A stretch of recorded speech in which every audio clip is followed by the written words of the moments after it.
அனைவருக்கும் வணக்கம். Welcome back to my channel. இன்னைக்கு நாங்கள் பார்க்க போகிறது காந்தாரா சாப்டர் 1 படத்தில் வந்து செகண்ட் சிங்கிள் தான். அந்த பாட்டோட பேர் வந்து ரிபல். ஸோ இந்த லிரிக்கல் வீடியோ தான் இன்றைக்கி நாங்கள் பார்க்க போகிறோம். அதனால் வீடியோ ஸ்கிப் பண்ணோம், ஃபுல்லாக பாருங்கள். அண்ட் இந்த பாட்டை பாடியிருக்கிறது வேறு யாரும் இல்லை, முத்து செப்பி. இவர் வந்து சூப்பர் சிங்கரில் சீசன் 6 or 7 நினைக்கிறேன், சீசன் 6 நினைக்கிறேன். அந்த டைம்லேருந்து அவர் போட்ட வேடங்கள், அவர் பாடின பாடல்கள், அவரோட குரல் வளம் எல்லாம் அந்த அளவுக்கு அமேசிங்கான ஒரு சிங்கர்னே சொல்லலாம். ஸோ அவர் இந்த பாட்டை பாடியிருக்காரு. நம்ம அஜனிஷ் பி லோக்நாத் இந்த பாட்டுக்கு மியூசிக்கும் பண்ணியிருக்காரு. ஐ மீன் இந்த ஹோல் படத்துக்கு. அண்ட் ரிஷப் ஷெட்டி, ருக்மிணி வசந்த் இவங்க செஞ்சு நடித்த படம் தான் இந்த காந்தாரா சாப்டர் 1. ஸோ இந்த படத்தில் வந்து இந்த சிங்கல் தான் பார்க்க போகிறோம். ஸோ பார்த்துட்டு வந்து நம்ம என்ன மாதிரி விஷயங்கள் அடங்கியிருக்கு அப்படின்னு. ஸோ அன்றைக்கி தான் பிரம்ம கலஷா கேட்டிருந்தோம். அருமையான தெய்வீகமான ஒரு பாடல், அவ்வளோ டிவைன் ஃபீல் தந்துச்சு. அதுக்கு ஆப்போசிட்டாக அந்த பாட்டுக்கு போகுதுன்னு நினைக்கிறேன். ஸோ ஸ்ட்ரைட்டாக அந்த பாடல் கேட்டு வந்துடலாம் 4 minutes. ஆமாம். ஸோ ரெடியா மக்களே? 3, 2, 1 and here we go.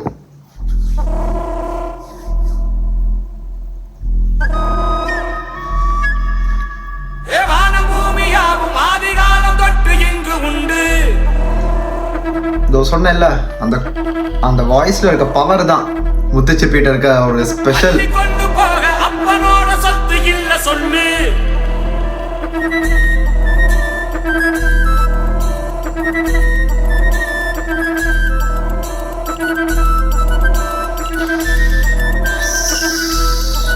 Produced by Vijay Kerandol.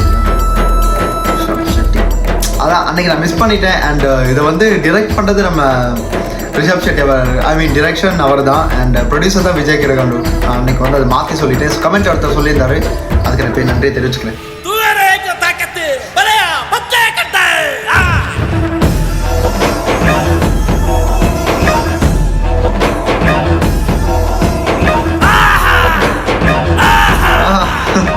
இந்த மாதிரி ஒரு ஃபீல் இல்லை.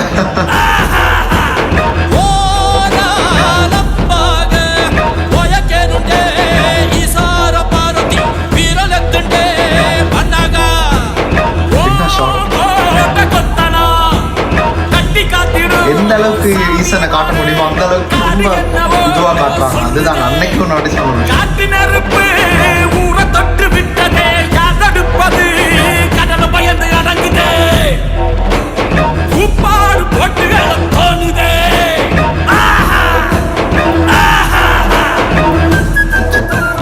Palani பாரதியோட lyrics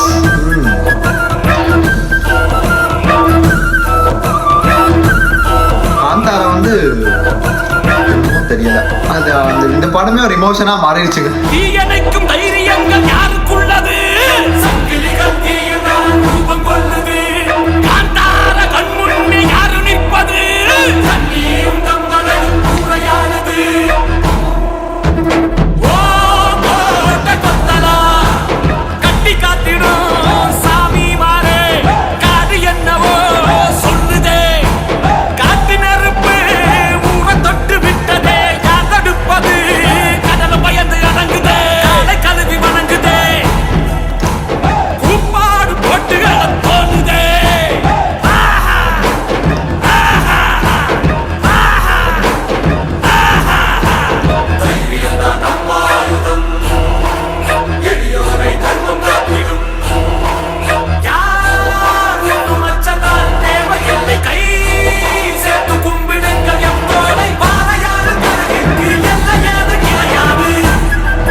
Hey, it's complete goosebumps. A legend. Completely, Rishabh Shetty is some sort of a different kind of actor. He deserves another national award for this movie. And Muthu Cheppioda voice, but again, I'm happy to address about his voice because இவருடைய வாய்ஸை பற்றி அவ்வளோவா பேசலை. Super சிங்கருக்கு அப்புறம் யாருமே இந்த அளவு like அந்த அளவுக்கான எதிர்பார்ப்பு இருந்ததுக்கு அவர் படங்களே பாடலை. But he's singing for a very big movie, pan India film. And அந்த வாய்ஸை வந்து பல பேர் கேட்க போகிறாங்க. பழனி பாரதியோடைய லிரிக்ஸ் வேறு ரொம்ப நல்லா இருந்துச்சு. அந்த ஆஹா அப்படின்ற அந்த ஒரு போர்ஷனே கூஸ் பம்ப்ஸ்ட்டு ரொம்ப லிட்ரலாக அது ஒரு மாதிரி ஒரு ஃபீல் ஒன்று தருது. அண்ட் எதர்ச்சியாக நான் நோட் பண்ண ஒரு விஷயம் என்னென்னா, நம்ம ரிஷப் ஷெட்டியோட ஸ்டார்டிங்கில் வந்துச்சுல அந்த ஈசனோட இதை காட்டும், அந்த கண்ணு அந்த இதில் இருக்க அந்த அவரோட அந்த சக்கராவோட இதுவாக இருக்கட்டும், அந்த ஹேர் ஸ்டைல், அந்த கையில் ரத்தம் வரதாக இருக்கட்டும், அந்த ஹோல் அவரை பார்க்கும்போது எனக்கு அந்த ஒரு தெய்வீக ஃபீல் தான் வருதுங்க. அன்னைக்கு கூட இன்டர்வியூவில் பார்க்குறேன், ஏதோ சிவபெருமான் ஏதோ ஒரு இதில் ரூபத்தில் இருக்க மாதிரி எனக்கு ஒரு ஃபீல் ஒன்று தெரியுது. அந்த ஈசனோட இது கம்ப்ளீட்டாக இவர் உள்ளேயே இறங்கின மாதிரி ஒரு ரொம்ப அழகாக காமிச்சிருந்தாங்க. அண்ட் அந்த ஒரு கம்ப்ளீட்டான ஒரு விஷயத்தை அவங்க நமக்கு தாராங்க. அண்ட் ரொம்ப ஹோல்சமாக இருக்குதுங்க. அண்ட் ஒவ்வொரு விஎஃப்எக்ஸ் போர்ஷனும் ரொம்ப நல்லா இருந்துச்சு. அண்ட் இடையில அந்த ஆரம்பத்தில் நீங்கள் பார்த்துருவீங்களா, லைக் ஃபஸ்ட் அந்த படத்தில் லைக் காத்தாராவுடைய இதில், ஸோ அந்த இதில் அந்த வாராக ரூபம்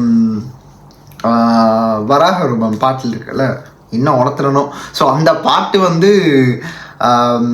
ஒரு சீன் வரும்ல, அவர் ரிஷப் ஷெட்டி அந்த வேடத்தில் வருவார்ல, ஸோ அந்த கல்ச்சரல் வேடத்தில் வரும்போது ஒரு சீன் வரும். ஸோ அந்த சீன் இங்கே ரீக்ரியேட் பண்ணியிருந்தாங்க நெருப்பு மூலமாக. ரொம்ப நல்லா இருந்துச்சு, எக்ஸ்ட்ராடினரிங்க. எல்லாமே கம்ப்ளீட்டாக ஃபயர்வுட்ஸில் இந்த ஹோல் சாங்கே இதாக இருக்க ரொம்ப ராவாக அந்த பவர்ஃபுல் லிரிக்ஸையும் கொண்டு சொல்லப்போனால் ரொம்ப ஒரு ராவான ஒரு பாபேக் சாங் தான் இது. அண்ட் ரஜினிஷோடைய மியூசிக் சாமி, இவர் வேற லெவலான ஒரு ஒரு ஒரு ஒரு விதமான மியூசிக் டைரக்டருங்க. Because his album is completely extraordinary, including Brahma Kalasha. அந்த பாட்டே அது எந்த ஒரு இதுக்குமே கோயிலை கூட யூஸ் பண்ணக்கூடிய ஒரு பாடல் தான். அண்ட் இந்த பாட்டு அதுக்கு ஆப்போசிட்டாக கம்ப்ளீட்டாக ராவான ரகடான ஒரு ரிஷப் ஷெட்டியை அந்த வேடத்தில் பார்க்கும்போது லாஸ்ட் அந்த எண்டிங் டான்ஸ் போர்ஷன் கூட ரொம்ப நல்லா இருந்துச்சு. லிட்டரலி இந்த ஹோல் சாங் ரிபெல். அதை தாண்டி அந்த ரிபெல்ன்ற வார்த்தைக்கான அர்த்தமே இந்த பாட்டை கம்ப்ளீட்டாக அடங்கியிருக்குது எல்லா விஷயமும். அண்ட் இதை தாண்டி நான் இந்த பாட்டில் இந்த ஒரு குறையும் கண்டுபிடிக்கிறேன், இந்த வாய்ஸ் தான் ரொம்ப நல்லா இருந்துச்சு. எனக்கு அந்த முத்துச்செப்பி தான் மெயினான எனக்கு ஹைலைட்டிங். அவருடைய குரல் இந்த இடத்துல இல்லைனா இந்த பாட்டு எப்படி இருக்குன்னு எனக்கு தெரியாது, வேறு யாரும் எப்படி பாடுவான்னு. But he deserves this song and ரொம்ப நல்லா இருந்துச்சு கேட்கும்போது. And thanks to Ajaneesh like Loknath. அவர் இந்த பாடலை இவருக்கு கொடுத்தது ரொம்ப ஏன் இவ்வளோ ப்ரொமோட் பண்ணுறேன்னு கேட்கலாம். பிகாஸ் இவர் அந்த சூப்பர் சிங்கர் சீசனில் இவர் பாடின பாட்டு, இவர் அதுக்கு போட்ட எஃபர்ட் எல்லாமே நான் கண்ணுக்கு எதிராக பார்த்தேங்க. So now his voice is exposed to the people. So இனி உங்கள் கையில் தான் இருக்குது இந்த பாட்டு எப்படி இருந்துச்சு அப்படின்றது கீழே கமெண்ட்டை சொல்லிவிட்டுங்க, அதை நான் பார்த்து தெரிஞ்சுக்கிறேன். And hoping for this movie. Like படத்தை பார்க்க முடியாது October 2, but still I'm waiting. நாளைக்கு தான் ரிலீஸ் பண்ணுறாங்கல்ல, ஸோ அதுதான் மெயினான விஷயம். அண்ட் பார்க்குறவங்க போய் கண்டிப்பாக பாருங்கள். And I am wishing the whole team all the best. இந்த படம் வெற்றி பெற வாழ்த்துக்கள். அவ்வளோதாங்க, வேறு எதுவுமே இல்லை. இந்த காந்தாராவோட இதை நாங்கள் அப்படியே முடிச்சுக்கலாம். ஸோ இதை தாண்டி உங்களுக்கு பல கருத்துக்களும் கீழே கமெண்ட் சொல்லிவிட்டுருங்க, அதை நான் பார்த்து தெரிஞ்சுக்கிறேன். அண்ட் அந்த வீடியோ முடிச்சுக்கிறேன். அண்ட் அடுத்து இன்னொரு அப்டேட் இருக்குங்க, டயஸ் ஆயிரே அதோடைய ட்ரெய்லர் இருக்குது மலையாளத்தில். ஸோ லாஸ்ட் மந்த்தாக அந்த டீசரில் பார்த்துருந்தோம், நம்ம பிரணவ் மோகனில் நடிச்சிருந்தார், அதையும் பார்த்துலாம். ஸோ போன வீடியோ தெரே இஷ்க் மெயின் அந்த ஒரு ட்ரெய்லர் டீசர் பார்த்துருந்தோம். கொஞ்சம் வளரிக்கிட்டு இருக்கேங்க, என்னன்னு தெரியலை. ஆனால் இன்னும் ஒன்றும் ப்ரொசஸ் பண்ணிக்க முடியாமல் இருக்கேன். But still apart from that என்னோட கருத்துக்கள் நான் சொல்லிட்டேன். நீங்கள் சொல்கிறத கீழே கமெண்ட்டை சொல்லிவிட்டுருங்க, அதை நான் தெரிஞ்சுக்கிறேன். அண்ட் கண்டிப்பாக அந்த வீடியோ பிடிச்சது லைக் பண்ணுங்கள், கமெண்ட் பண்ணுங்கள். உங்கள் சப்ஸ்கிரைப் பட்டன் இருக்குல்ல, அந்த விஷயத்தை நீங்கள் உங்கள் கையை பிடிச்சி அழுத்துனீங்கன்னா அந்த சப்ஸ்கிரைப் பட்டன் அழுத்தப்பட்டோம். ஸோ அதுதான் மெயினான விஷயம். அண்ட் நான் ending this video right now. And அடுத்த இந்த வீடியோக்கு நான் ரியாக்ட் பண்ணணும் இல்லை அதை பற்றி அடிச்சு பேசணும் இருந்தால் கூட கீழே கமெண்ட் பாக்ஸில் சொல்லுங்கள், கண்டிப்பாக எடுத்து பண்ணுறேன். And this is simply Hari signing off from here. Stay tune. மறக்காம சர்ப்ரைஸ் பண்ணுங்க. தேங்க்யூ.